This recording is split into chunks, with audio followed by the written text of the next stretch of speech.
And we are live. Welcome to the Political Orphans. My name is Nico Lagan, and I am the in-house conservative. To my left is Rob Ambrose, our token lefty, and together we go through what's trending in the news. Our goal is simple. We want to show you that it is possible for a lefty and a conservative to get along. And even if we don't get along, it's possible for us to debate like intelligent individual, because never forget, common sense has no political affiliation. What's going on, brother? What's happening, brother? Seems like it's been a while since it was just me and you on here. We had Jason yesterday, and then Maxime on Tuesday, and then Monday and then was you left me show. Alone on Monday. Technical difficulty shit show. That is so true. Wow, that's true. Wow, we haven't seen each other in so long. Yeah, we got the band back together. You know, man, I've recorded so many podcasts, so many live, like I would say at least 400 in the past 3.5 years. But it is very cool. I gotta give it to you. It is very cool to record something with somebody that is not on the same political spectrum as I am, yet we're capable of, doing it in a way that is respectful. Like even yesterday when we were talking, I'm like, at one point, I'm like, no, you're wrong, stop. And then we just went. Wrong. But I did it because I wanted you to stop talking before you go into one of your other fucking rabbit hole that takes forever. But I like that we're capable of doing that and you're not getting insulted like a little bitch. No, but you know what I'm saying, right? It's hard to have. Yeah. It's hard to have conversations with people. Fuck! When Jason's around, it's 2 against 1. So yeah, we're always ganging up on you. But yeah, no, I agree. It brings a whole new dimension to the show, and I think it's a lot of fun. And I think the feedback we're getting on this show, the DMs and the messages, I think is resonating with a lot of people as well. I think people like to hear that they like to see that you can disagree. They like to see that not all lefties are idiots and not all right wingers are racist Nazis, whatever all of us, whatever the stereotype is. So I think it resonates with a lot of people. I agree. And I think we really came up on something. I think we found a niche that needed to be filled. I don't see anything else like this. No, me neither. And even if there is, every time I've seen similar attempts, it always ends up with guys insulting each other. It's like, no, but you know what I'm saying? I know they're still arguing on the 20% that we don't get along on, instead of trying to focus on the 80, and whatever they don't get along, just debate it, put it out there, see where it falls. But it always feels that there's that lack of respect, and they try to do it on purpose and just to be entertaining for the sake of being entertaining. It's not genuine. No. It's really, really not genuine. And I think I don't want to be tooting our own horn here, but if we look at the comments we got from the interview with Maxime Bernier, for example, which was the first time I've done an interview with somebody else. I do a lot of interviews by myself with a guest alone, but this was the first time I ran an interview style podcast with somebody else. And I think, man, it went like A1. Yeah. Yep. So, sorry, man. Were you going to say something intelligent? I was just going to say something generic like, it went great. We did get a lot of feedback for sure. A lot of people liked it. And, it was a lot of fun to do. I thought it was nice to talk to someone that, I certainly I'm not going to say I agree with a lot of his political opinions, but we still had a civil, respectful discussion. It wasn't even a debate, it was a discussion. We asked some questions that were not at all pre-scripted. He came on live. You got to respect that no matter who it is. Any politician that's going to come on live, not knowing the questions, they're really putting themselves out there. So, I thought that spoke well for him. And I think the show was great. I agree. And I'd be curious for the people out there that saw the show, for our new followers, or even our new followers. We've been doing this for a month, so everybody's a new follower. But for the people out there that saw the interview either live or afterwards, I'd be very curious to see or to hear what you guys thought. Was it good? Was it a good interview? Did you feel that it was like an easy interview? Did we What was were your we favorite part? We might even ask. I'd actually be yeah, curious. Yeah. but I'd be curious to see before we ask for the favorite part, what was the overall feeling? Because one thing that you're going to notice is I'm always in a hoodie because it's cold. You're always in a t-shirt, and Mhm. once it gets warm, I'll be in a fucking wife beater. I really don't care, right? I really don't care the way I look. I used to wear a suit every day. I don't need this anymore, so I will wear what's comfortable. But the point I'm trying to make is that we are trying to keep it as intelligent as possible. We are going to tease each other, but at the same time, we don't want to look like news anchors where everything feels like it needs to be super professional. You know what I'm saying? Like, we want to make it appealing to people. And we showed up to Maxime Bernier's interview with, we're both in a t-shirt. Mm. So this That is was kind of that the was dressed feel up. that I, That was dressed up for us. yeah, I mean, I had a but nice I'd be t-shirt curious. on. No, I had my nice t-shirt on. My That's why classy I'd one. be curious for the people that are out there that are listening to this. What do you think of the interview? Did you think it went well? Did you think it was too easy of an interview? Were we not hard enough on him? Is there something you would have loved that we could have done differently? I And the actually, reason I'm asking, but I laughed. hold on. Yeah, yeah, yeah. But the reason I'm asking is because our plan is to have a lot of those types of interviews. Like, we're going to start reaching out to politicians on the left, on the right, somewhere in the middle, and kind of put them in the hot seat as we did with Maxim. So we want to know what you guys thought. Like, good opinions, bad opinions, or good, bad things we need to work on. You're not going to hurt our feelings. So please let us know what you think. If you haven't watched it, go watch the interview. It's pinned Pinned on her. on Yeah. at real Nico Lagan. It's pinned on my profile. I don't know if it's pinned on yours, but it's No, I'll pinned probably at do the that. Poly Orphan as well, because this is just the first of many. So we want to know what you think. I had to laugh there. I was watching it the other day, and it was actually you that pushed back the most. Do you remember what it was? I forget the question. It was about the Canadian Doge, if we should have some sort of government efficiency or an NGO efficiency group, and you were like, oh, I just got to ask you. So you didn't answer my question about should we investigate high net worth individuals. And if you watch me, I'm starting to smile because I'm like, fuck, we never really looked at Maxime Bernier's net worth. Dude's probably got $20 million or something as he's sitting there. It would have been funny, though, if even like, oh, actually, I don't think we need to do that. It's not necessary. But to his credit, he said he thinks no one should be above the law and everyone should be investigated.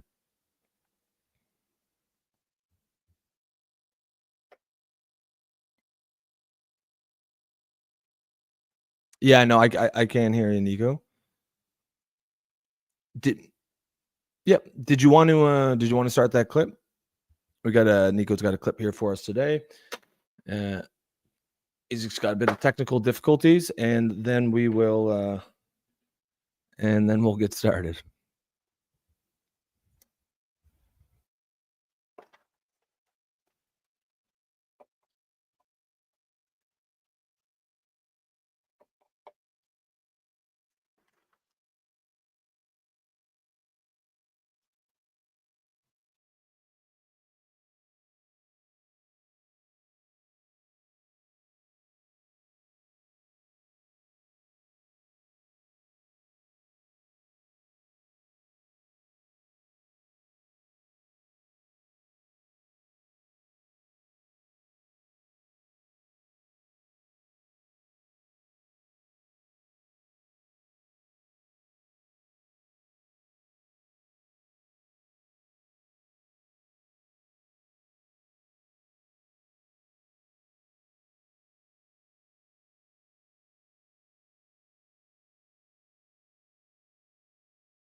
Okay, and it looks like Nico had to reboot his computer, so I'm gonna shit on him a little bit because he didn't have any problem shitting on me when I had some technical difficulties back on Monday. So yeah, Nico, your computer sucks and you suck, and I will never forgive you for leaving me in the lurch like this here talking by myself. But since I have you guys, let's yes. I just sent you a text on. I saw that. I was just ripping you. I was like, "Hey, he shit on me on Monday so now it's his turn." Yeah, the only difference is that I don't look like a deer in the headlights when I get caught with my pants down. But yeah, because you know that's always the problem when you're recording online. And this week seems to be one of those fucking weeks. I mean, it happens. Oh yeah, but it's just I was still editing video in the back end. Fucking idiot. I had my Premiere running, and I 90% of my laptop when it's running is dedicated to that. So of course everything else is gonna mess up. So hey, it's my fault. So there's a couple of things, before we continue, I wanted to ask the people, like every day, I want to ask you guys a question. And today's question applies to both people in the US, people in Canada, and even people in Europe. I don't know if we have some listeners in Europe. If we do, fucking awesome. But the question I have for you guys is simple. Should the US and Canada stop sending money overseas and instead focus on their own citizens? So, simple question. Should we be so involved in foreign aids when our own citizens, both Canadians and the US, at least in North America, are suffering? Should we? Question for you. You tell us what you think about this. Because the reason we're talking about this is the first video we wanted to show you is a presentation that Trump was a speech. Let's say that he was in an event in Florida yesterday, and he gave a speech where he rips into Europe and he rips into Zelenskyy, the president of Ukraine, calling him a dictator, which it's interesting.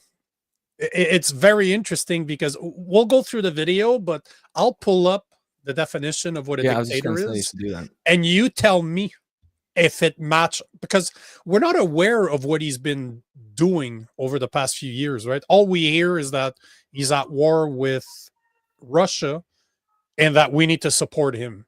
That's it. That's all we're hearing. We don't really hear from the mainstream media who that guy is, what he stands for, and what he's been doing over the past few years in Ukraine, right? Well, that's kind of one of my problems with it. I feel like the U.S. government under Biden, they treated this issue the same way they treat so many other issues, where it was just an attitude of, we know best, just trust us, don't ask too many questions, just go sit in the corner and eat your crayons or do whatever the fuck you want to do. And a lot of people are starting to push back against that. What my point is, they didn't make the case. I never really heard a strong argument for why we should be supporting Ukraine. Now, I personally, I think the war should be ended. I'm not a huge fan of Putin. I thought he was the aggressor in this war. I am, I do try to be fair. I did try to listen to the argument given. You could see NATO encroaching him on all corners. I still don't think what he did is justified, but I was certainly persuadable to the fact that we should, the West should be in there, supporting Ukraine. They never really made that case to me. I was never convinced. I think we might want to look at NATO. What is NATO's purpose really? I mean, what's its mission? It was clearly had a purpose during the Cold War. That was its job, was to essentially act as a buffer, to put pressure on the Soviet Union. But after the Soviet Union, what is the job? I mean, there's been some missions here and there. I think the Kosovo, I don't think it was peacekeeping. It was some form of war fighting back in like the mid 90s, Yugoslavia, the former. They still called it like the blue helmets from Canada went. Yeah. but it was more like there was supposed to be peaceful missions. We should, for the people out there, if you know somebody that talks about NATO all the time, like a specialist, I would love to have him on, because I've done a lot of research on NATO, and most people don't understand this. The reason I'm not okay with the Ukraine war, and I'm not okay with funding NATO, I'm not okay with funding the Ukraine, and I'm not saying that I support Putin in any way, shape, or form. I'm just going to relay facts, and you take them however you want. But the point in the matter is that after Gorbachev in the 90s, when they ended the Cold War, one of the deals that they made between NATO and Russia is that they would leave a buffer zone, like Belarus, for example. Ukraine falls into that buffer zone, so that there wouldn't be standing armies on both sides of the same, which makes sense. 100%. So, but the deal that they made, that NATO made with Gorbachev, was that those countries would never be part of NATO. Russia would leave them alone. Like, they wouldn't go back to USSR with all those countries. They would just leave that as a buffer zone. We're going to leave them as foreign nations. We'll leave them alone, so that we don't have any standing army on our borders. We don't have like another Cold War. What's happening with, if you look at Korea, with South and North Korea, they're not staring at each other, trying to see who's going to make a move. So the thing is, it a reason that Putin used to go and try to get Ukraine? Maybe, because there's a big portion of Ukraine, especially the east portion of Ukraine, that's connected to Russia. It's Russian.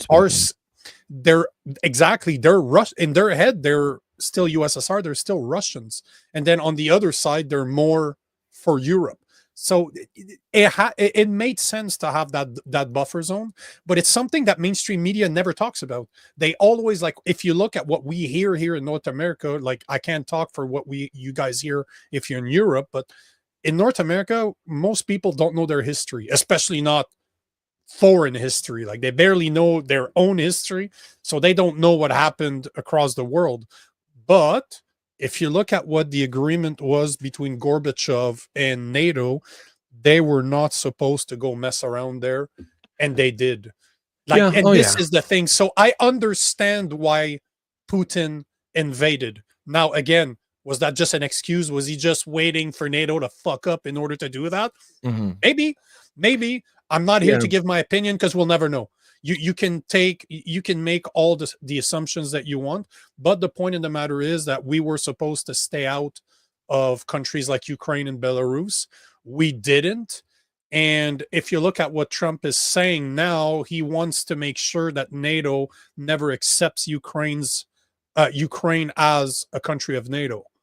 So yeah, I mean, and to me, again, like I said, like, it's not even that I think we should get rid of NATO, but what I am saying is, what's their use? The Western elites are telling us it would be disastrous if we got rid of NATO, and I need you to make that case for me. Like, explain to me why. I'm persuadable. Like, I don't have an agenda here, but you need to explain to me why.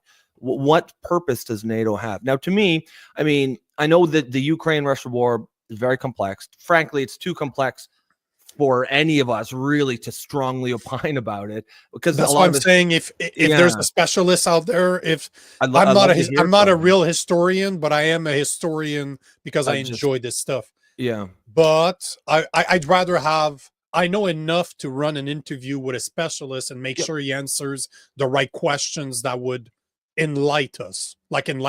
At least we would know, right? If it makes sense or not. Like to me, and I'd like to run this by him to see where the flaws are, but a peace plan I wouldn't mind seeing is, immediate ceasefire, Russia pulls back to Russian borders, some form of intergovernment, UN or whatever forces come in, and there's referendums all in the contested areas, and let the people decide where they want to go. If they want to go to Russia, it goes to Russia. I mean, this is basic self-determination, which I thought 100%. That, liberals, and this was a core principle of liberal democracy. So, I mean, why are we not doing that? I don't know, but I do think at the end of the day, it's a stalemate. It's similar to the Gaza thing. There is no path forward for a two-state solution in Gaza. I don't see a path forward for either side right now to win. Russia could probably pull out a win over the next 5-10 years just of attrition. I don't think they want to do that. They've already lost 1 million whatever soldiers. They probably would win in the long term, but I think what I'd like to see is the war should come to an end. Ukraine cannot win it numerically; it's impossible. The thing is too to remember, and that's another thing they never talk about in the news. If Russia wanted to win that war, they would have won it the first day. If they wanted to just destroy everything that's there, level it, and just take over the country itself, they would have won that war first day. Would have been done. You cannot Russia like. Ukraine is nowhere close to being able to compete with Russia. But what Russia's not trying to deliberately kill everybody. They're trying to take over their population again. At least that's what it seems like. Because if they wanted to win that war, they would have. If they didn't care about killing everybody, they would have fucking won that war within the first couple of days. It would have been done. But clearly that's not what their objective was.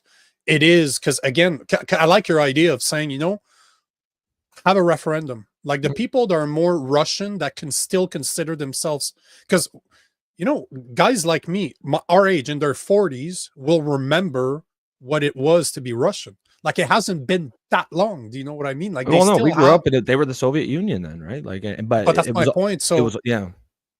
So that's why having a referendum is a good idea, and I'm pretty sure that's exactly, yeah. You're pretty much stealing the words I was going to say here. Andrew Skinner, let people decide what a concept. I know, right? Oh, we can't have that.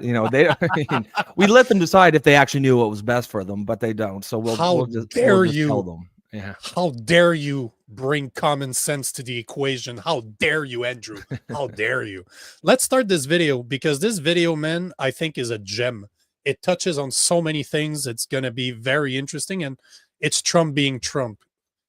Love him or hate him, that guy's fucking entertaining. It's just loading because I had to leave and come back, so he has to reload. Elon Musk, he's been making a little news lately, hasn't he, though? Very positive news. Stand up, Elon. He's a great guy.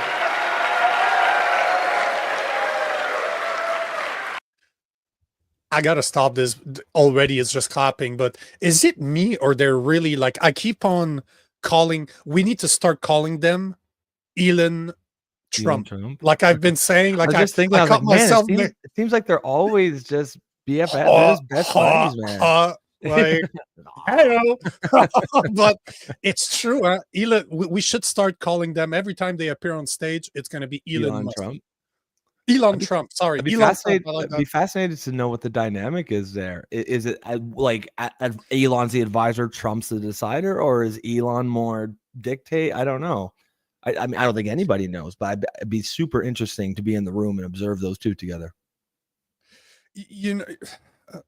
I know from a psychology standpoint, Elon Musk cannot be a politician. He cannot be a speaker leader. Yes. Like he needs to be behind the scene because of his. Well, the autism, he'll say whatever he has no sense of. I shouldn't say that. Not only that, but if you looked at interviews like a Joe Rogan podcast being the perfect example, Joe asks him a question and he freezes for like 30 seconds because that in his mind, he's like, how can I explain this in words that retarded people are going to understand? So let me think about this. So I don't think he can be the front man. He's definitely behind the scene more than you need a guy more like Trump to be in front of cameras. So I just think it's funny. Every single time I hear them like almost suck each other off on camera. Elon Musk. Yeah. Elon Musk. Elon Trump. Elon Trump. We did a little show last night. I heard they got very good ratings too, by the way. On my first day in office, I imposed an immediate federal hiring freeze, a federal regulation freeze, and a foreign aid freeze. I signed an order creating the Department of Government Efficiency and put a man named Elon Musk in charge. Thank you, Elon, for doing it. Can you really disagree? But at this point, like, can you disagree with what he said? Like, let's put a department together that will investigate government spending and high net worth politicians. I agree with this. It should be in every single fucking country in the world. Well, yeah. I mean, like the stated principles. If anybody disagrees with that, I'd be very skeptical of them. I guess the devil's. You're making money. You're making money. You're somehow benefiting from this if you disagree with this, right? Yes, exactly. Yeah, you just do not want to be investigated. You're worried about being a target if you're disagreeing. However, I guess the devil's in the details. We've discussed before. We're going to do a show here soon. On, we're going to go point by point, specifically what is he cutting, and that's how I think we're going to get to sort of. We should do it tomorrow. That was the deal.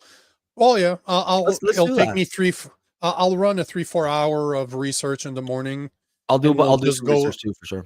We'll just go through everything that's been implemented up to now, because I like the idea. I love the idea of Doge. I love the idea that it's ran, but like almost like a third party. Like it's not. Is it a government entity? It's hard to tell, but I would not want politicians to run that. You want to have somebody that can be trusted. It couldn't be. But that's my point, right? It's again, like I've said before, it's like having police officers investigate their own crimes. What's exactly why police departments will have what are they? Internal Affairs Departments, right? It's IAs. They're like a separate group that's exactly for that, and they're usually hated. Everyone hates the IA cops within because they are investigating, but that's kind of what it should be. I mean, Elon Musk is hated. It's got to be someone who does not give a shit.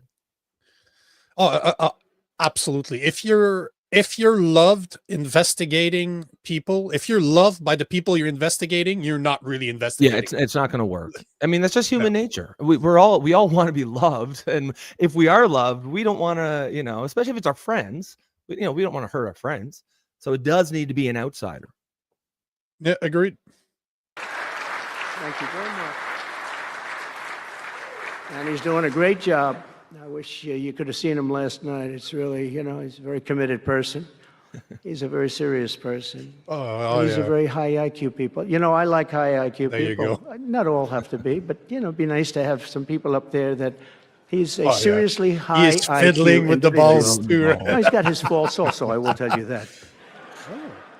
But not too many of them, which is now really waging war on government waste, fraud, and abuse. And they're curbing inflation and saving taxpayers billions and billions of dollars every single day. And there's even under consideration a new concept where we give 20% of the Doge savings to American citizens and 20% goes to paying down debt, because the numbers are incredible, Elon. Did you hear about that? Did you read about that? Just now. Yeah, he was saying up to now, and obviously the calculation, the more money they save, the higher that number is going to become. But they were thinking about giving back something like $5,000 to every single American. Every American? Yeah, they want to send back $5,000. That's what they started talking about yesterday, because I'm looking at the Dodge clock right now. Yeah. And they're saying that they've saved $55 billion. Man, that would be a political win. And we've talked about on the show before, people love winners like that. Like that's the kind of politics that people respond to. Like people like to see concrete things, and there's nothing more concrete than fucking dollars in your bank account. And $5,000, like $5,000, it would be for the average person. $5,000 for the average person, man. That's and regardless of whether it's fiscally smart or whatever, just politically, it's brilliant. It's you know what? Politically, it's brilliant. You're literally buying love. Literally, yeah. You're literally legally buying votes. I mean, how you can't go wrong. But that is a big. It's like we were saying about the Gulf of Mexico, right? It seems stupid to a lot of people, but it's just like a small win. The Gulf of America, small it's a concrete win. thing. I said I'd do it. I didn't even need to force people to do it. Google and Apple did it for me. But $5,000. Imagine opening up your mail, pop, $5,000. There's a check for $5,000 right there. Most people don't even have the transit enough to cash a $5,000 fucking check, right? So, but this is brilliant to me. I agree with you 100%. It's brilliant. I don't know if he's going to talk about it in this video, because I haven't watched the video. This is all a surprise for the two of us. But I was reading yesterday that Elon Musk was talking about like giving $5,000 back to Americans. That would be Yeah, and the Fucking fact that genius. people would know, Smartest thing I've heard from politicians in the last 20 years, if you and the ask me. fact that people would know that it's taken from savings on wasteful government spending. I mean, that's just political. Again, it's just brilliant politically. And from guys like me, it's even better because we're starting to find out that it would be literally taken away from Democrats and put in our pockets. So it's a win-win-win-win solution. Yeah, you get a win on both ends. Like massive chubby. Massive chubby. You'll be So joining many that party billions, with billions, Elon, hundreds of billions, and we're thinking about giving 20% back to the American citizens and 20% down to pay back debt and pay down debt. We're also finding tremendous abuse, waste, and fraud in Social Security. Social Security is what's happening there is going to be one of the great potential scandals in history. On the program, there are over 4. Oh shit! Hold on. In history. Do you know what he's talking about? Yeah, I that? saw that list. There's like, I saw the numbers. It was like people at 150 to 159. It's like 1.5 million. 160 to 169. 1.2 million. 3.4 million people above the age of like 150 years old. That's just brilliant messaging, because regardless of what else they're cutting, people are going to see that, and they're like, it's clear corruption, right? It's not the kind, like, some things you could be like, well, this program helps people, and that's ambiguous, that's vague, and it could make sense. But like when you're just seeing something like that, it's unambiguous. So when you combine that, putting that stuff out there as your messaging, and then, by the way, we're giving you $5,000. I mean, it's just a winner all around. Fucking Democrats, they've just dropped the ball so badly. They're letting Trump run the table on them. And as a liberal, as a lefty, it's like, I want to, if I had hair, I'd pull it out. Like, what the fuck are you doing, you morons, that you let this guy, you're the arch enemy, supposedly, have rack up win after win after win after win, and not just like partisan wins. These are legitimately the Gulf of Mexico, whatever, but these are legitimately bipartisan wins. Everybody likes money in their pocket. Everybody is against corruption.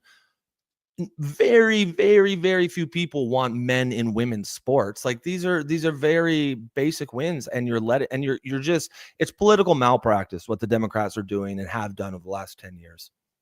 So here are some numbers before I show you the list, because I found the list that we're both talking about.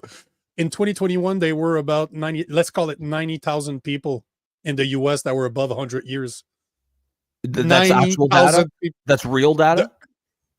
The AI of Google is pretty solid when it comes. It just runs through and it actually shows you like centenarian statistics from Boston University.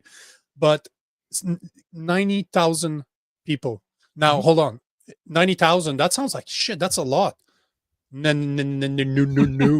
We're talking right now, off the top of my head, we're talking 4.7 million people are said to be between 100 to 109, 110. Like, you just look at the numbers here. You're almost 5, you're 8, insane. 11, 12, 15, 18, 9. Let's call it 20 million Americans. 20 million people are receiving Social Security and are above 100 years old. Let's assume that this is true, because that's all I can do is assume that the information that Elon Musk shared is real.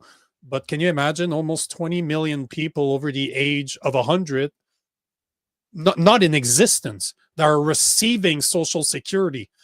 While estimates from Boston University, I'm quoting here from Boston University Medical Campus, says that there should be about 90,000.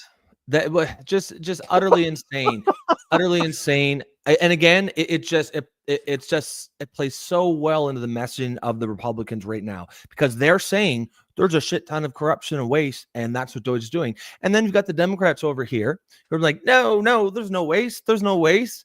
And then you show up with this. Oh, there's 20 million people that are average age 201 or whatever the fuck getting Social Security benefits. I mean, it's very clear. Like that should have been so easy to fix. You know what I mean? A low-level staffer, whoever works at whatever federal agency is responsible for that, they should have been able to look that up on their computer and be like, wait a minute, this isn't right. Like, how did that not get noticed for so long? That just proved. And then when you see that, it's impossible not to think, well, fuck, these guys have no clue what they're doing. What else is there? Of course, there's a need for Doge if this is what we're seeing. I mean, this is just insanity. So, as per more studies here, they say that fewer than one person in 100,000 will live to the age of 110, and the oldest woman known to exist in the world, not in the States, in the world, was a French woman by the name of Jeanne Calment. She died at 122 years old. And we see millions of them, man. Tens of millions. So like millions of Americans are living above 120. That's you know not what? Even Bravo. That's not even like that's not even like some weird, tucked in some weird corner of the government that someone oversaw. Like how could this not get noticed? This puts the entire government under suspicion of just extreme corruption. And it makes you wonder, they would have noticed if they cared. So it probably is. How much you want to bet each one of those people has some connection to probably a Democratic insider somewhere. Or maybe just some political insider somewhere. Because by no means do I think this is a Democratic problem. I think there's some across the board shit going on here. But Democrats, they've had the majority of power for most of the last 10, 20 years. So they're gonna bear the majority of the responsibility. Andrew, yeah, exactly. Give people back the money. What a concept. Like, we're just talking common sense here. You know what I mean? Never share. Where's the remaining? I don't know. What do you think? I would assume that's just money not spent, right? So it would probably leave room for lowering taxes across the board, is what I would think. What do you think?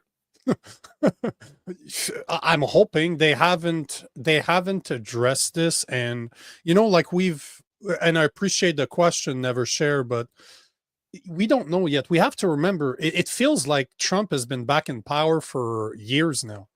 So much has fucking happened. It's been a month. Like literally it's been a month. This is, I think, the 5th week. We're going to start the 5th week next week since he's been in power, or we started the 5th week this week. So it's hard to tell, but right now they're not fixing the issues. They're just identifying them. Mm-hmm. And they're saying, okay, this is what we're going to do. But I would be very curious to know, because if they are indeed saving that much money, where the fuck is that money going to go? Because don't do exactly what the Democrats did and try to funnel it somewhere else so you can benefit from it, right? Yeah.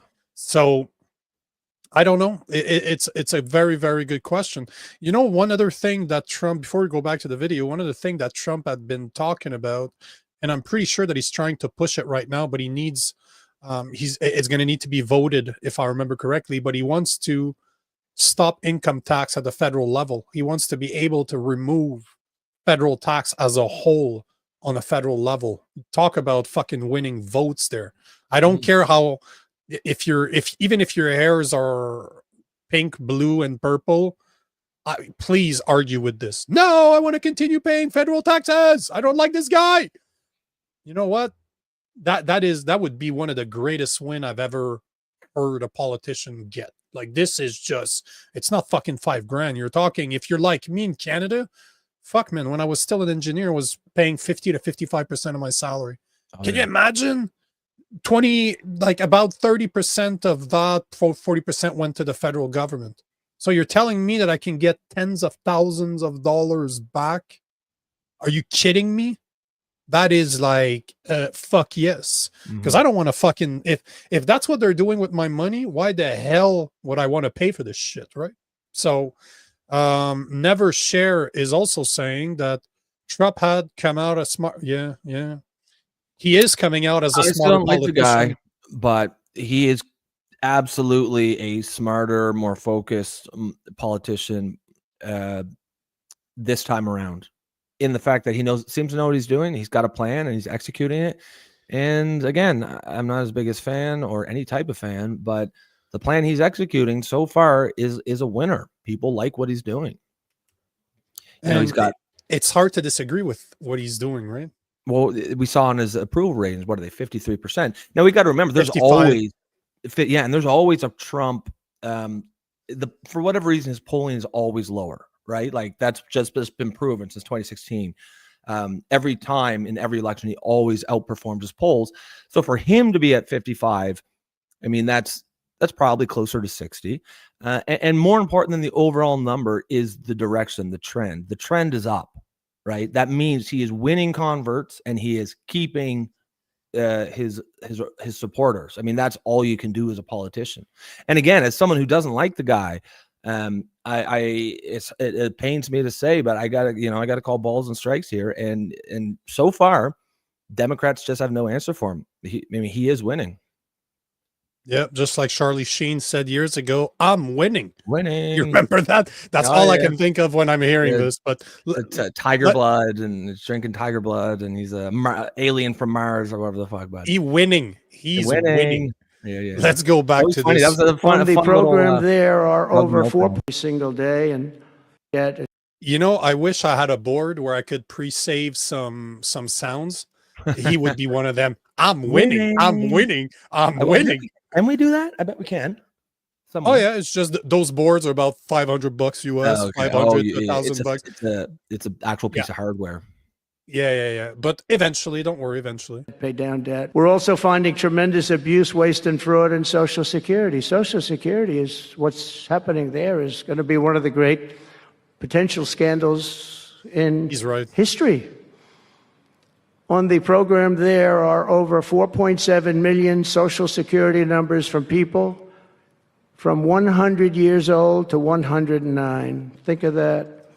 Now, over 100, there aren't a lot of people that make it. I notified every single government DEI officer that their jobs have been deleted. They're all deleted. We're ending trillions of dollars in waste, and it'll mean much lower inflation, lower interest rates, lower payments on mortgages, credit cards, car loans, and much higher stock market. If we would have had this administration for another year, you would have been in World War III, and now it's not going to happen. There are a lot of people are calling. A lot of car companies are calling. Hold on, before we go there, this is another one that is actually pretty real. Like if you looked at where it was going with Biden, you saw China make military exercises right outside of Cuba, so basically in the Gulf of America now. Yeah. You saw Russian ships on the west coast of Canada.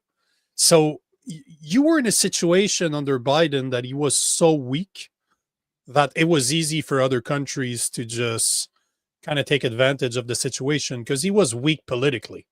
But him, I see where he's coming with this, like saying that if this would have continued, we were on the brink of a third world war, and it's an easy sell because it did look that way. Yeah, I mean, I remember Richard Nixon back in the 70s. He had a sort of a doctrine that he wanted to be perceived as like the mad dog doctrine. He wanted to be perceived as insane, as a mad dog, because he wanted his enemies to be so scared of him that they would just basically never challenge him. I see Trump doing the same kind of thing. I think personally it's hyperbole to say we were headed for World War III. That's less about Biden. I agree. I think Biden was a weak leader and perceived that way. And more about, I just think the world's so interconnected. I actually, again, maybe this is naive, I think World War III, especially like a war between the United States and China, is next to I don't want to say impossible because I'm sure people have said that before and it's never come, but it seems very unlikely to me. We're so the West and China, our civilizations are so intertwined. I think we would manage to avoid a shooting war. That doesn't mean that there wouldn't be some very painful and destructive economic wars or anything like that. But I mean, that's the part I agree with. Yeah, like what he's saying there, that's the kind of thing the politicians say. So I mean, it is what of course. Plus, I'm winning. Yeah, so. Exactly. That's what he said. Basically, that's what he's coming down to. They called me, three of the majors, they called and they said, we're looking all over the place. We want to be there. I'm going to be announcing tariffs on cars and semiconductors and chips and pharmaceuticals, drugs and pharmaceuticals and lumber probably and some other things over the next month or sooner. And going to have a big impact on America. We're bringing our businesses back. If they don't make their product in America, then they have to pay a tariff. But if they do make their product in America, they don't have to pay any tariff, which will going to bring. Tariff is a big talk, especially in Canada. Like we're such big importers of goods, like from both sides. Yeah, it's just that if you look, like he talked about semiconductors. I noticed as a guy that worked in as a guy that worked in technology for more than 20 years, I can tell you that this is going to be problematic because Taiwan has pretty much holds the world by the balls. It's like one company. It's like one or two companies. I forget what's called, like TSMC or something like that. They make like 80% of the world's chips. And you just look at the perfect example of this. Remember during COVID times, especially in Canada, there were so many brand new cars sitting in lots that could not be sold because the chipset that ran the car were not available from Taiwan because they stopped producing it. They just put a hold on all the production. There's a good reason, if you look at China, why they want to have Taiwan back. It's not just a political thing. They want that power. Money. Can you imagine? Yeah. Can you imagine being in control of more than 80%? Because I'm pretty sure it's more. I thought it was more than 90%. I'll verify as we speak. But can you imagine having that type of power over the world that they all need it? Because my cell phone has it, my laptop has it, my car has it, my camera has it.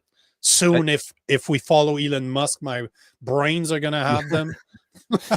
I think a lot of people are not quite, like, we all are vaguely aware computer chips, we know what they look like, little green wafers.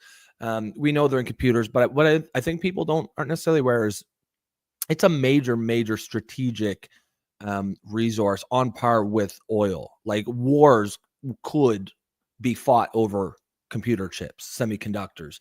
And that's why, in some ways, I think what he's trying to do is to bring production back to the United States. Like, I believe he's trying to start an industrial renaissance in the United States, bring a lot of this manufacturing back home. People forget, it wasn't until the 70s when Richard Nixon opened up China that the entire manufacturing base of the United States got completely hollowed out. That's, we call it the Rust Belt today.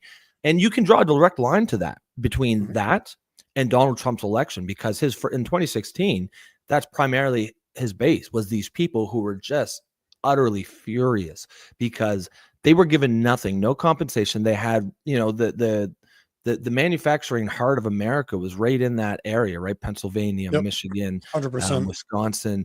And these were jobs. These were great middle-class jobs. You could have a high school education, go to work for a factory, support a family of 4, 2 cars, vacation once a year. And that was the American dream, and it was ripped away 100%. And sent to China because it could be done cheaper there. And they didn't even have any, retraining programs, no compensation. It was just, sorry about your luck. Hope it works out for you, and I'll get the fuck out. And then you see the opiates, oxys, they moved in, and there's a reason why that took off in that whole area, because people had nothing. They had nothing. They had no hope. And so they turned to drugs, and that whole region was just completely decimated. And Democrats especially, but just political elites, they ignored it. They completely ignored it. And Donald Trump, they didn't ignore it. They knew exactly what they were doing. Well, yeah, they didn't care. They knew it was going on. Did you ever look into the alliance between the U.S., a lot of U.S. politicians, especially Democrats, and China? Like, they receive massive kickbacks from China. And for the people out there, just before we continue talking about this, because we were saying, you were talking about 80%, so 90% of, so the name of the company is the Taiwan Semiconductor Manufacturing Company, or TSMC, produces at least 90% of the world's most advanced computer chips. Collectively, Taiwan companies hold a 68% market share of global chip production. That's insane. Yeah. That is just insane. Considering how important those are for the world. That'd be like if one country had 90% of the oil. One tiny country. But the thing is remember, if we look at the history with China, the reason they were so successful is not only there was a free trade, as in you could literally do production over there, ship it over here, and sell it at whatever price you wanted. There was no tariffs, as Trump is trying to do right now. But one of the things that, again, mainstream media never addresses is the fact that you look at China, they're a third world country by today's standards. So they don't, like the Paris Accord that Canada, the US tries to meet, they're not affected by that. They don't need to be worried because they're considered a third world country. They can emit as much pollution as they want, while us, let's say in Canada or in a lot of European countries, carbon taxes. They have to be careful about the carbon tax. And on top of that, the biggest strength that China has is the fact that they're a communist country. So the government is subsidizing those companies, and a lot of those companies are producing products at a loss. Because one thing that is brilliant, you got to give it to the Chinese, they're not stupid. Do not underestimate and one of the things that they're executing it. And one of the thing that communism allows them to do is play the long game. So they're capable of, instead of having, let's say, like in the US, you can have 2 4-year terms, and that's all you got an 8-year maximum. They can have, because they're a dictatorship, the guy that's in power can stay in power for 20, 30, 40, 50 years until he fucking dies, basically. So he's able to play the long game, to plan it ahead and say, you know what, we're not going to try to do this over the next 8 years. We're going to do it over the next 30 years. So they have the free exchange of goods that they can produce there, import here at no expense more than what it costs to produce and bring it here. They don't have to worry about emissions like all the other countries have to. And even on top of that, they cause like the vast majority of global emissions. 100%. And because they're subsidized by the government, because owning private companies are almost non-existing in China, they're all owned by the government. So they get to make the price, to put the price that they want, even if it's a loss. They don't care because they're playing the long game. And now Canada, the US, a lot of the world is addicted to their products, and we stop producing them locally. And again, COVID was the perfect example to show this. What happened during COVID? If COVID opened my eyes on something, is that we do not produce a lot of our goods. And there was a theory that I read about years ago, and I can't remember if it was, I think it was, the theory was 30 miles or 50 kilometers for our Canadian friends. If you cannot buy your products, your produce, your food, whatever you need on a day-to-day base within a 30 miles / 50 kilometer radius, you shouldn't consume it. You shouldn't be buying it. So, and this would help people be self-sufficient. Like, it would allow like a country like Canada or the US to be mostly self-reliant, because that's the biggest mistake. That's the biggest problem that I see with the free exchange with China, is that it's impossible for Americans and Canadians to compete with Chinese because they have the advantage on every single products that's out there outside of food. I will never eat fucking food from China. I can guarantee you that much. But you know what I'm saying, right? Yeah, they I mean, I know, there's that sort of the cliche of like, oh, shitty, low quality goods come from China. Yeah, they do, but so do also all high quality goods and medium quality. It's just all goods come from there because of this bargain that was struck back in the 70s when Richard Nixon went and opened up China. The bargain was essentially, China gets all the manufacturing base. They will produce all of our goods. And for the West and Americans and Canadians, what we got out of it was cheap goods. We got lower priced goods. But if you think of look how much wealth is in China right now compared to what it was in the 70s. Look at the massive infrastructure projects, the billions and billions and billions, hundreds of billions to put into their military. All of that wealth is directly coming from American and Western consumers. If that opening up, if that bargain had not been struck in the 70s, all of that wealth would have remained primarily within the United States and would have been given out to American workers for the most part in the form of salaries and benefits. And of course, capitalists would have made a lot of money too. They just wouldn't have made as much money. And that was the bargain. Essentially, the capitalists got more rich. It's called richer, by the way. more got rich. richer. The capitalists got more rich. The 99% got the shaft, and all of us got cheap goods, but it's not a good deal. It did not benefit us, broadly speaking. China was and it destroyed the middle class. Destroyed it. And China is the absolute winner in that. And now they're so far gone that even if like Trump is able to get some manufacturing back, they've got such a head start, and some of their factories are so high tech that we probably could never catch up, because now they can actually make these goods way better than we ever can right now. And so we've essentially given such a head start in this that we are stuck with it. It was a Faustian bargain. It was made out of convenience. It was made out of cheap goods. It was made to make the rich richer. The middle class got absolutely decimated, and a lot of people are angry. And that is the wave that Trump rode on. But China's the big winner. And it is going to power this next phase of, I think, geopolitics, which I suspect is probably some form of a new Cold War between the West and China, with China taking the place of the Soviet Union. Russia will be sort of their right-hand man in this.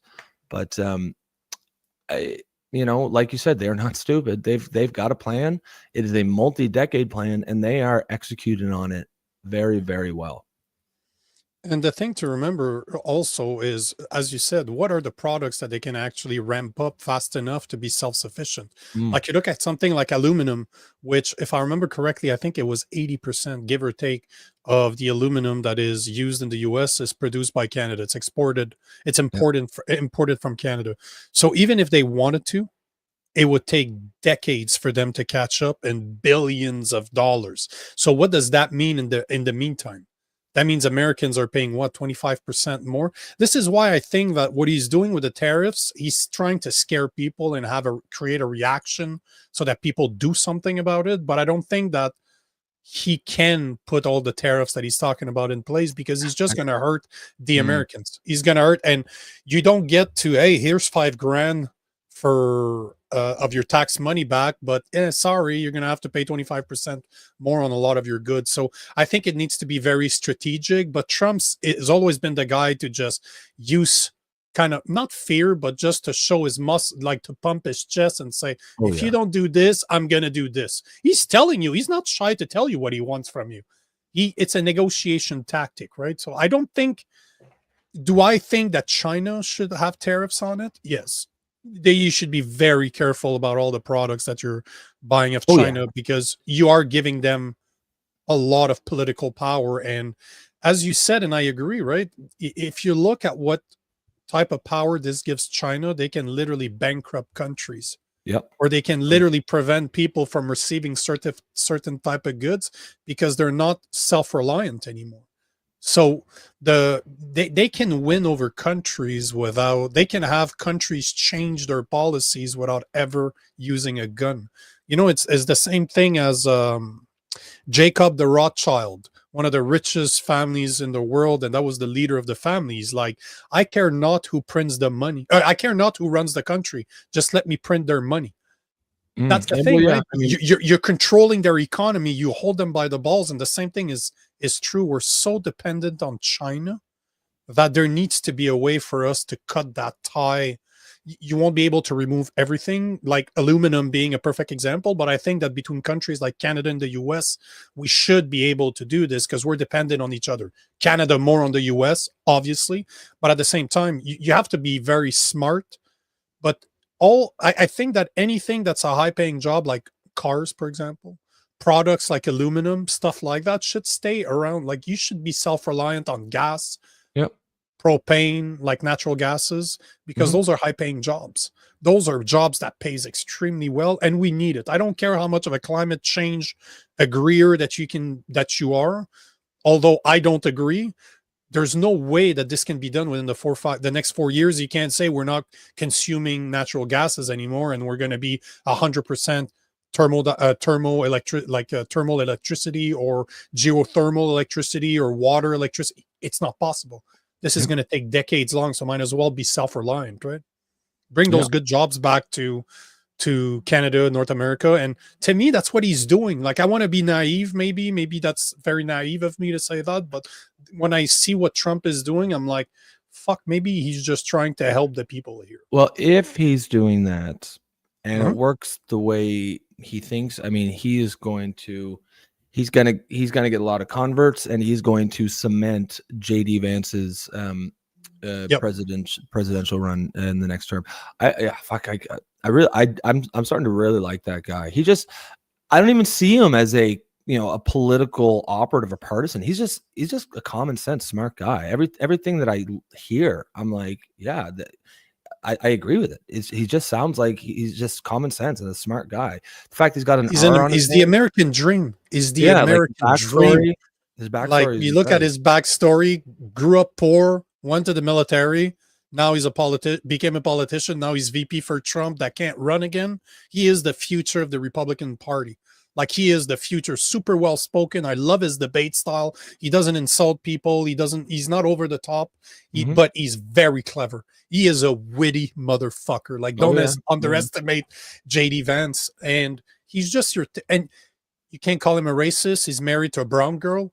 It's like, no, but he check marks. If he was a lefty, he check marks every single box. It's just people don't like him because he's a Republican. Well, like, that's my thing. Like, if I agree with most things that I see that he said, and I only dislike him because he's got an R beside his name, I mean, then I'm exactly the kind of person that I'm criticizing the left for. You know what I mean? Like, we got to get away with that, from that bullshit. Like, there's no reason why, like the tagline for the show, common sense is not a partisan issue. It shouldn't be. He's well spoken, he's smart, clearly a politician, and yet he doesn't give that vibe that he is, the slimy sort of trying to triangulate all angles. He just seems like he's a common sense, smart guy, and he just means what he says and says what he means, and I think that resonates. He strikes me as the type of guy, like, there's not a lot of politicians I'd like to meet in real life, but he's about the only one. Ron Paul I'd like to meet. Like, they seems like guys that I can sit down, have a drink, a cigar, and just fucking shoot the shit, like, have an intelligent conversation, fuck around, like the way we're doing. Like, he seems like just an average dude. Yeah. That is so much potential. Like, that guy, when I look at him, I'm like, hey man, if you don't fuck up and you continue doing what you're doing now, brother, like, the next election is just yours. Just keep on smiling and show up. You're gonna win. And just like Never Share is saying right now, Trump was the first Republican I voted for. Vance will be the second. I like him. Who doesn't? Like, I understand why people don't like Trump. I fucking get it. You don't need to explain to me why you don't like Trump. In the same way, you don't need to explain to me why a lot of people don't like me, because I have a fucking strong opinion, and I don't really give a fuck if it hurts your feelings or not. Well, but you're JD an Vance, asshole too, right? So. I hate women, and I'm an asshole. So there you go. Misogynistic asshole. Oh, misogynistic asshole. Thank you. Yeah. But at the same time, you look at a guy like JD Vance. He's a family guy. He's ex-military. He's not, if I'm not mistaken, he did not go to law school before he became a politician. He did not go political science in university either. So this is what I find. Like, he's not your typical politician. Yet, if you look at him, he sounds like one. It's very fucking weird. Like, he must be a very clever guy. Like, I did not understand when he chose him. I didn't get him. When Trump chose, when he chose JD Vance as his VP, I'm like, who the fuck is JD Vance? Then I saw him on stage with Tim Walz. Hold on. Timmy Tampon Walz. I saw him on stage with him at the debate, and I'm like, okay, I get it now. I get it now. I fully understand, because he was able to stay cool, calm, and collected. And did you see the meme that he did by looking at the camera at one point? Yeah. That dude was a great just one. Check mark, check mark, check mark. I'm a fan. I can't help it. I'm a fan of JD Vance. Do you remember when he first got picked and the left went with the attack line? These guys are weird. They're weird. And it's like, you literally the most normal fucking guy, like the most anti-weird guy you could imagine. And I think that's when, honestly, that boomeranged on them, because they're like, the fucking the guy stalking the men's bathroom with tampons and telling us that men can give birth and women can have a penis are calling this guy weird. Like, oh, get the fuck out of here, man. What are you talking about? But he shall we continue this video? because we're like 3 minutes in the Yeah, first let's video. go for That's 8 minutes, but this is a good video. It got us talking a lot. Billions of Let's do this. dollars into our treasury, or it's going to mean that there won't be any taxes because we won't have a fair base. But think of it, a modestly successful comedian. Did you hear that? The $4.7 trillion that he's talking about? Yeah, I did hear that. I'd like to hear more about it. Like, I didn't really dig into it. Basically, I spoke about it this week. Basically, what it is that they found, so there's, when you're doing a business expense, you have to tag a code attached to every expense so that it goes and it's attached to a certain budget. So you have codes that needs to be attached to certain line items. Exactly. You could see when you run a business, you have exactly. So you just have tags that were supposed to be added to certain line items, and it turns out that there's $4.7 trillion of transactions that were not tagged with the Treasury Board tag. So basically, they have no idea where that money went. They cannot identify what was that money for. So that's what he's talking about, $4.7 trillion. And I got a video on TikTok that went viral about this. And you know what the response of people are? Of the left is like, oh, fake news. That's not true. It's Elon Musk said it, so it must be wrong. So they're, instead of just, okay, hold on. How is it possible that for decades it was not mandatory for them to have that tag? Like, you could enter line items that were about expenditures, but you did not have to add a tag to it to explain what the line item was. Elon Musk made it a mandatory either Saturday or Sunday last week. But how is it even possible that that was the case? How was that not required? How is it that all the people that ran the Treasury Board, and I don't care that you're a lefty, that you were a Republican or a Democrat, how are you able to run those agencies and not be in trouble for this? Like, every single one of them needs to be investigated, as in, what the fuck? How the fuck did you allow this to happen? Well, I mean, I've heard the accusation, and I have to see proof of this, but makes you wonder, what is it? Just a giant? Is the federal government just a giant left-wing slush fund? You know what I mean? Is it just is it just a way that when someone pays, when you want to, someone does you a favor, oh, here you go, we'll just slip you a million here, 2 million there under this thing. Yeah, I mean, and yeah, correct. And we're in tinfoil hat territory. Fully agree, but it might not be. It might not be if we investigate it, and they absolutely should. It looks bad. No matter what you think and which party you're aligned with, it looks bad. How was that possible? This is not good business. Like, as a private business, this would never be acceptable. So is it that far-fetched? It would be illegal. It would be my point exactly, but because it's not your money, because it's government, it's taxpayers' money, it doesn't matter. So personally, I don't think, just like Never Share's saying, I don't think it's a mistake. I think it's just a way that they created massive slush funds and kickback programs to get that money back to themselves somehow. But I'm wearing the tinfoil hat because I have no proof, but it doesn't fucking look good. It's still tinfoil hat territory, but it doesn't look good, man. Investigation, it would not surprise me if it turned up something like that. And we'll see. But again, it's all, I find it very interesting that the left is trying to demonize it. Every time I speak about it, the left is always fake news, not true. Elon Musk is a liar, blah, blah, blah. I'm like, okay, sure. Yeah. President Zelenskyy. Sorry, man. Go for it. I was going to say, I mean, I think it would be wrong, just as wrong to immediately believe it, but it's equally wrong to immediately dismiss it. The correct take, in my opinion, is, okay, that's interesting. Let's look some more into it.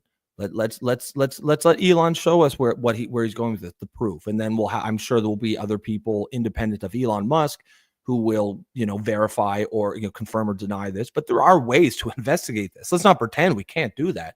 Like, forensic accounting is a thing. So the only reason you wouldn't investigate it is because you might know where it's going to lead. And this is my biggest problem with this. And I think that Never Share, that's pretty much what she's saying too, is that it does not look good. No No. matter how you cut it, you look at it, and as soon as I see somebody tell me that, oh, we should investigate this, I'm like, so you're basically confirming that it is true, that it's happening, and you're basically telling me that you're part of it and you don't want to get exposed. This is where I go automatically. There's something wrong. It needs to be investigated. And if you're against the investigation, you're telling me that you're guilty somehow by association or directly. Mm-hmm. Talked the United States of America into spending $350 billion to go into a war that basically couldn't be won, that never had to start and never would have started if I was president. Ukraine, not obviously. even a chance. And it didn't start for 4 years. He refuses to have elections, is low in the real Ukrainian polls. I mean, how can you be high with every city is being demolished?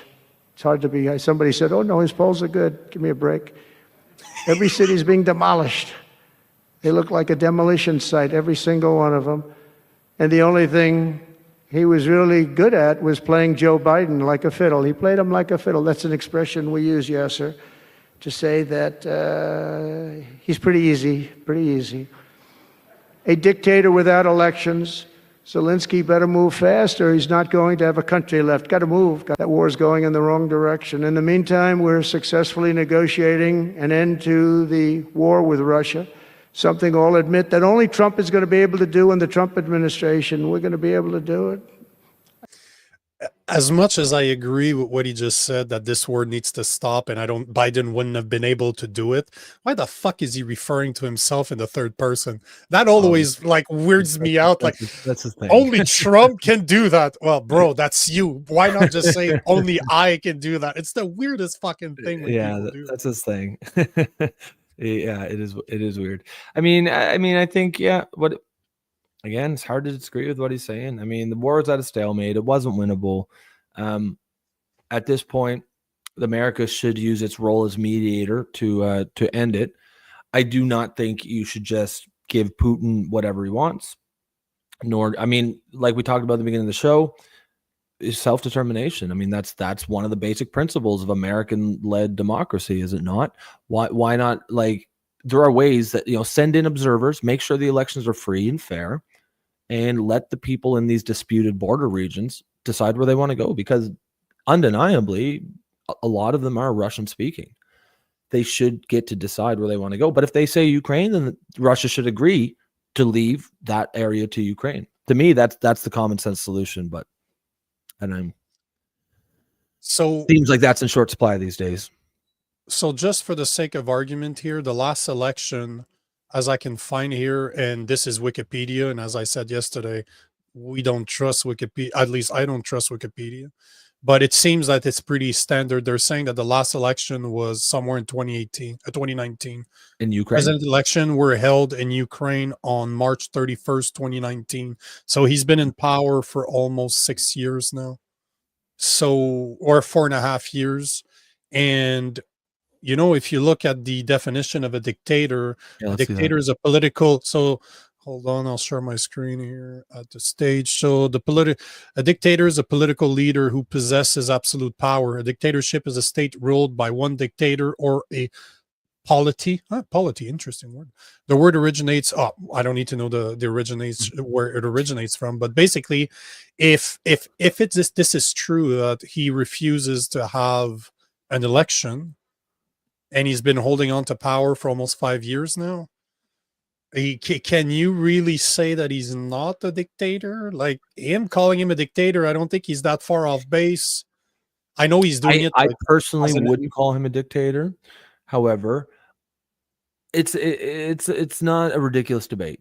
I mean, you can make the case if he's not allowing elections. I mean, you can certainly make that case. They say, well, it's martial law because there's a war. Okay, well, I mean, the United States had elections during war, in 1942 and 1944. FDR started as president of the United States during World War II, and Harry Truman was president when it ended. Countries have elections during war. It's a great excuse, though. It's a great excuse. The same thing what happened in the COVID lockdowns in Canada, right?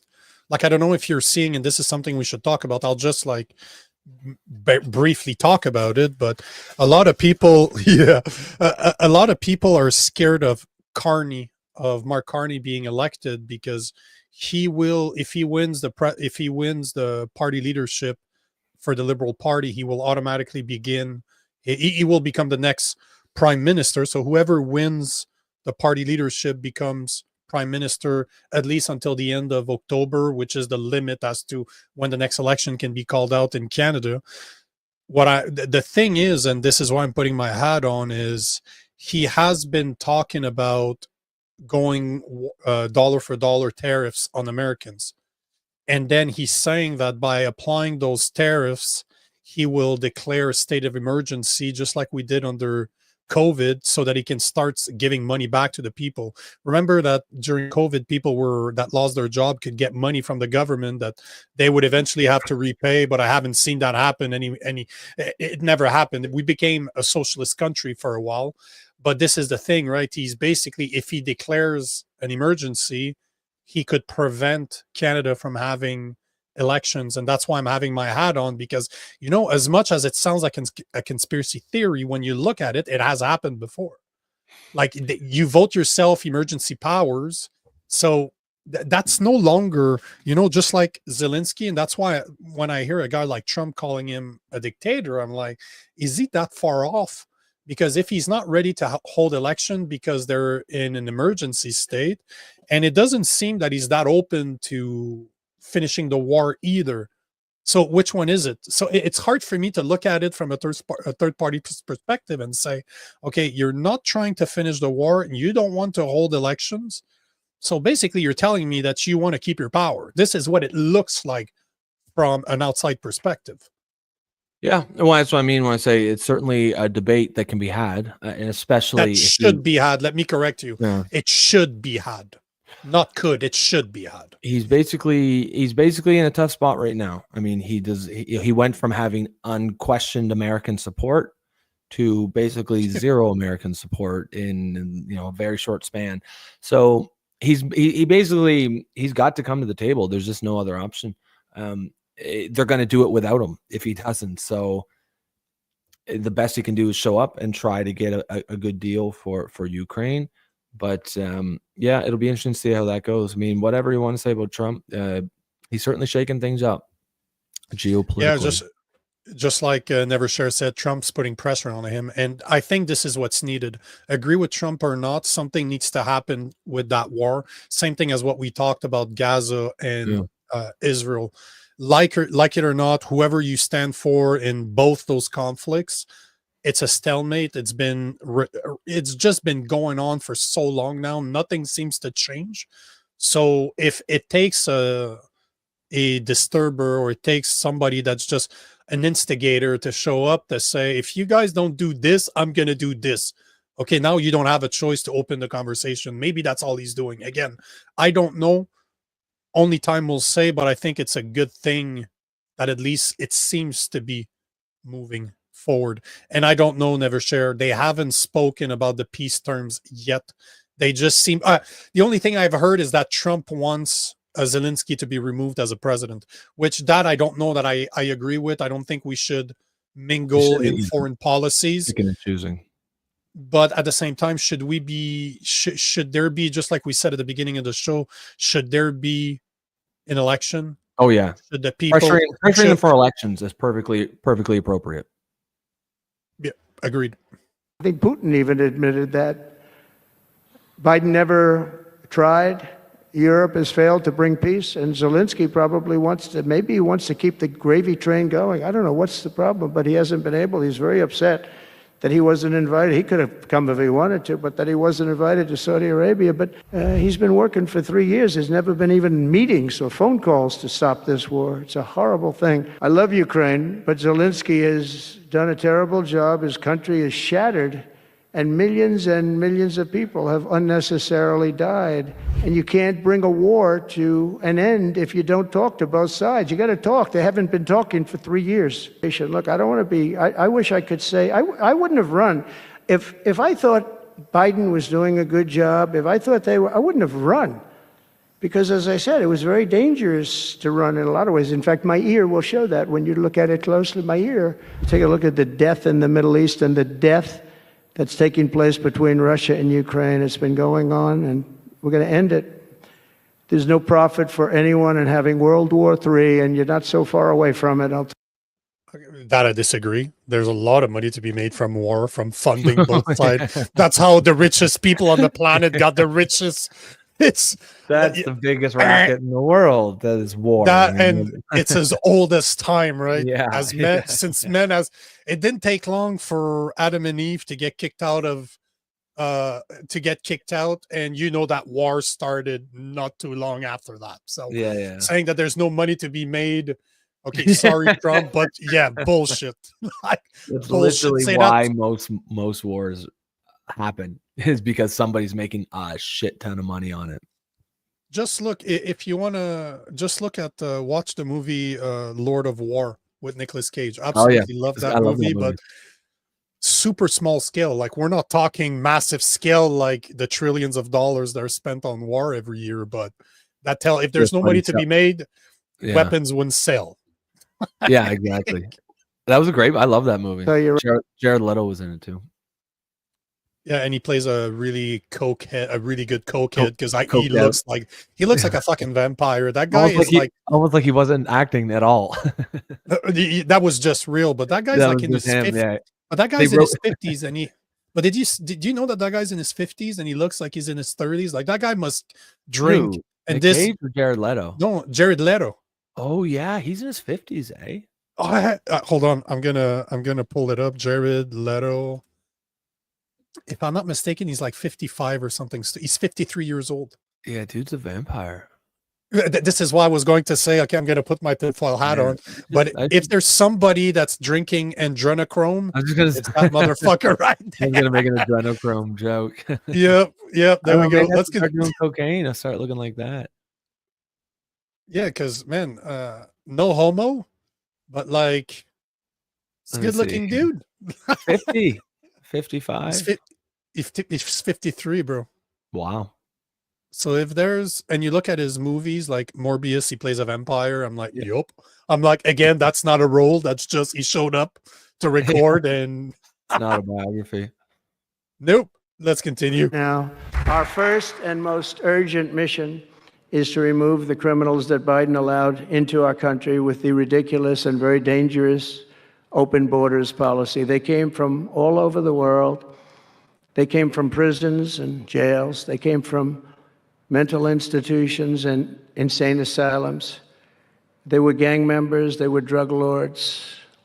They came from all over, and they were allowed to come into our country. And we're getting them out in record levels, just like they came in record levels. I want to thank Tom Homan and Christie, who was she's doing a fantastic job, governor of South Dakota, and Tom Homan, and they are doing a fantastic job, and the results are incredible. And every country is taking them back. They're sending their criminals to us, and they're all taking them back. We had a little problem with a couple of them that ended very quickly. And because some said, we don't really want MS-13 back in our country. But I said, congratulations, you're taking them back. And they take them back. And by the way, Europe and other places...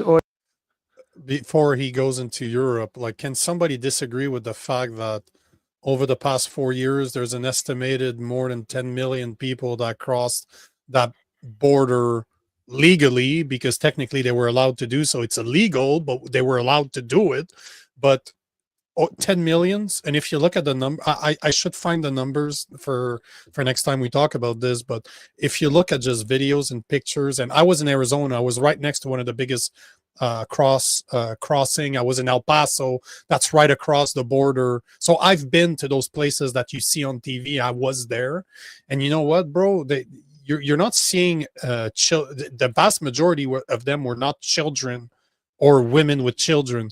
No, they were they were fighter age men, like 20-30s men, fit. Didn't look good, right? Did not look good. And can you really disagree that those people need to fucking leave? Yeah, Well, I mean, Democrats again, like they just shot themselves. Remember the Trend Agua gang story where they took over a couple apartment In complexes Colorado. in Colorado. In Colorado. Yep. And of course, when that story first came out, the Democratic governor and everyone was, oh no, it's not happening. It's not happening. It was fucking happening. And that's what I mean. Like, Democrats keep shooting themselves in the foot. Why? Like, you know what you should have done?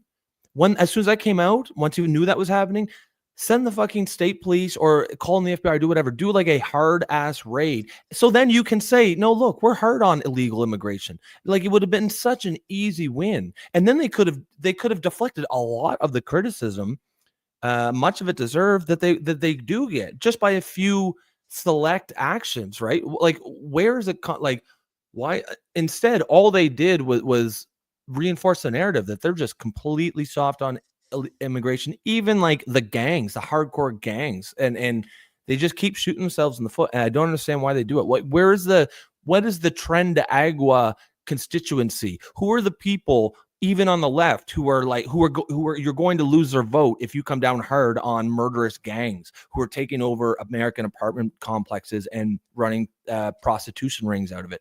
Who are those people? They don't exist. You know, there's nobody on the left who's been like, oh, I can't vote for her now. Kamala now. She went hard after murderous gangs who were running pimp and prostitution rings out of apartment complexes. There was no need to protect these people, and yet they do again and again and again, and I don't understand it. But you know, though, the only thing that came out, and I'm so happy I fucking found it too. If this did not happen, we wouldn't have got access to one of the best meme video ever done. I don't know if you remember this, but that's just when Trump debated Kamala Harris about they're eating Springfield, Hawaii. They're eating the cats. Can you hear it? No, I can't. Hold on. But have you seen the video I'm showing there? I think I can hear the song in my head. Hold on. I'll just reshare it to make sure. Just let me know if you hear it. In Springfield, yeah, they're eating the dogs, they're eating the cats, they're eating the pets of the people that live there. They're eating the dogs, they're eating the cats. I mean, it's a good beat. They're eating the pets of the people that live there. People of Springfield, please. But all to say that we wouldn't have got access to one of the best meme video ever made. And the memes that came out of this, they're eating the dogs, they're eating the cats, they're eating the pets. It's that guy, love Trump or hate him, that dude is a gold mine for content creators like you and I. Like, oh yeah, absolutely. Never Share said that Trump reminds me of my dad. That is fucking hilarious. Does he talk in the third person too? Does he have an orange tan? Does he wear his ties way too long? Like, how does he gained young voters? Yeah, no shit. So not only does Trump remind you of your dad, but he also won young voters with that trend, with that meme. Couldn't agree with you more. But let us know. Never Share. Let us know why does he remind you of your dad? Because that's kind of a weird statement. If you have a picture, send it over. I'm gonna share. Do you mean looks like, or just sort of like kind of no nonsense, just calls it like it is? That's more like what I'm taking that from. Hopefully you're right, but if he looks like him, that'd also be fucking funny. That would also be really funny. So let's finish this video because I think you need to wrap it up in like 5, right? Yeah, I've got to get going to pick up my son at school. So real life calls. We ran one video. We haven't even gone through an 8-minute video. We're at 6 minutes 56 It's a good format seconds. though. I like this. As soon as I saw the title of the video, I'm like, yeah, this is gonna be funny. So let's try to finish it. There's like a minute left. Okay. Also doing that, they better start looking at immigration because it's really hurting Europe very, very badly. And they better get smart and they better get tough before it's too late. We're also working to end the highest inflation in our country's history, all caused because they played with our energy policy and wasted money on the Green New Scam and other things such as that. And they wasted monies at never seen before levels.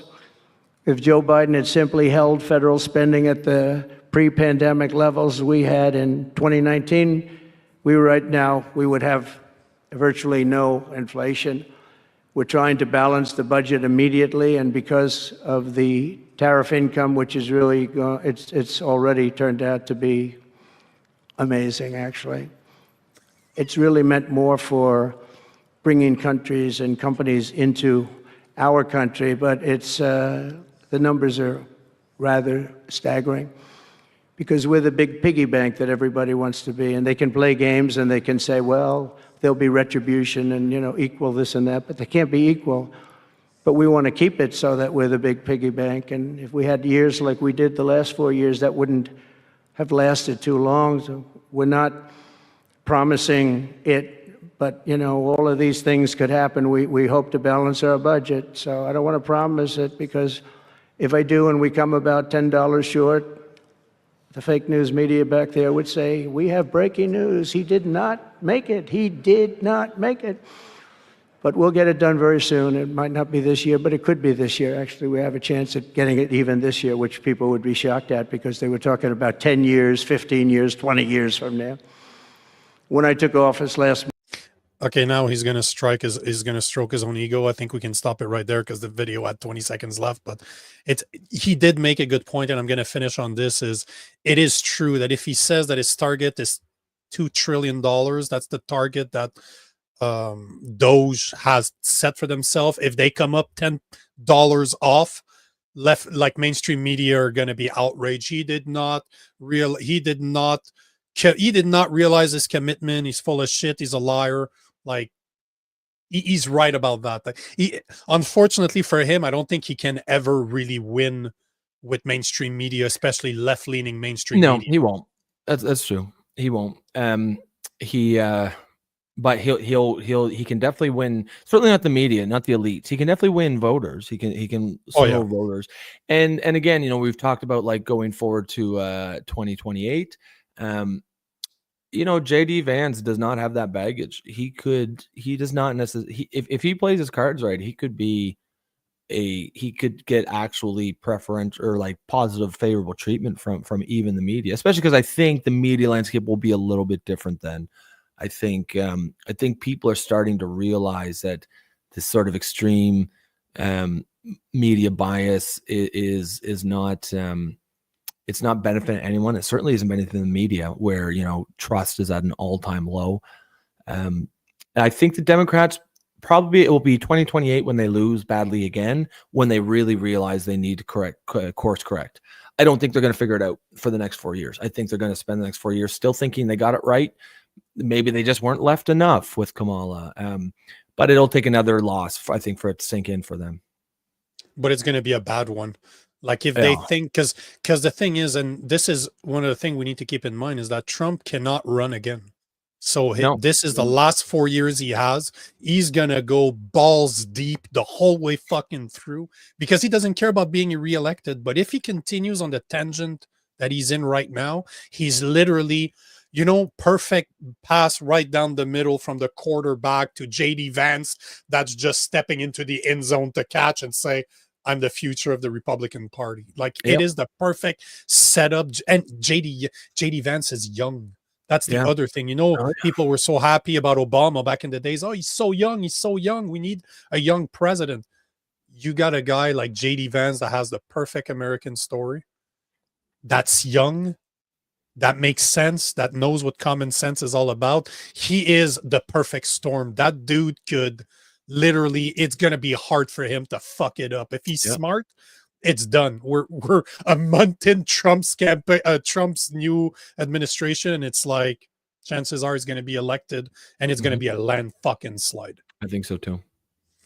Well, on that note, guys, thank you for being here. Thank you for joining us today. We really appreciate you being here. Thank you, Never Share, because man, you provided a lot of fucking comments. So. Thank you. Good day. Have a good day as well. If you like the show, make sure to follow us on both X and YouTube at the Political Orphans. And if you want to hear more about Rob, make sure to follow him on X at Rob_the Builder. If you want to hear my beautiful French accent more, at Real Nico Lagan on every single social media platform. And thanks again for being here, and we will see you tomorrow. Thanks, guys. Check you tomorrow.